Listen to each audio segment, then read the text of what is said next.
আসসালামু আলাইকুম। কমিটি বাংলার পক্ষ থেকে সবাইকে স্বাগতম। শিক্ষার্থী, আশা করি তোমরা প্রত্যেকেই ভালো রয়েছো, সুস্থ রয়েছো। শিক্ষার্থী, তোমরা যারা বিএমটি শাখা থেকে দ্বাদশ শ্রেণীতে পরীক্ষা দিচ্ছ, তোমাদের নেক্সট যে পরীক্ষা রয়েছে 7 তারিখে হচ্ছে হিসাব বিজ্ঞান দ্বিতীয় প্রয়োগ, এই সাবজেক্টটার পরীক্ষা রয়েছে। তো এই সাবজেক্টের আমি কিছু প্রশ্ন এবং উত্তর ফাইনাল সাজেশন দেওয়ার চেষ্টা করছি। এই প্রশ্ন এবং উত্তরগুলো প্র্যাকটিস করো, ইনশাআল্লাহ উপকৃত হবে।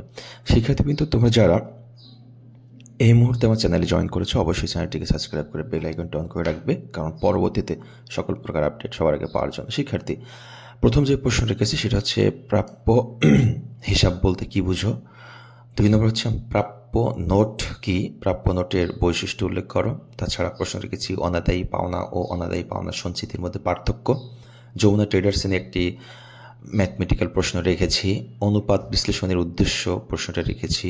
উৎপাদন ব্যয় হিসেবের উদ্দেশ্য কার্যবলী বর্ণনা করো, এই প্রশ্নটা রেখেছি।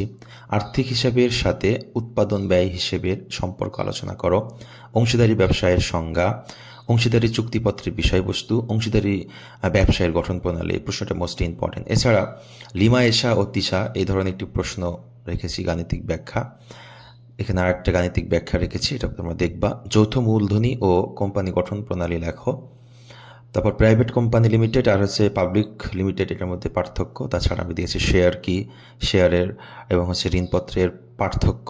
যমুনা ট্রেডার্স নিয়ে আরেকটি অঙ্ক দিয়েছি, নাভানা ট্রেডার্স নিয়ে একটা অঙ্ক দিয়েছি। আর্থিক অবস্থার বিবরণী বলতে কি বুঝো, এক প্রশ্ন রেখেছি।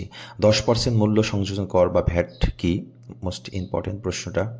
মজুরি ও বেতন বলতে কি বুঝো, মজুরি কাকে বলে, উত্তম মজুরি আলোচনা করো, বৈশিষ্ট্য।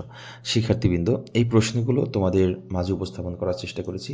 মোস্ট ইম্পর্টেন্ট 2025 সালের বিএমটি শাখা থেকে পরীক্ষায় আসার জন্য প্রশ্নগুলো অবশ্যই সমাধান করবে, আশা করি উপকৃত হবে। আল্লাহ হাফেজ।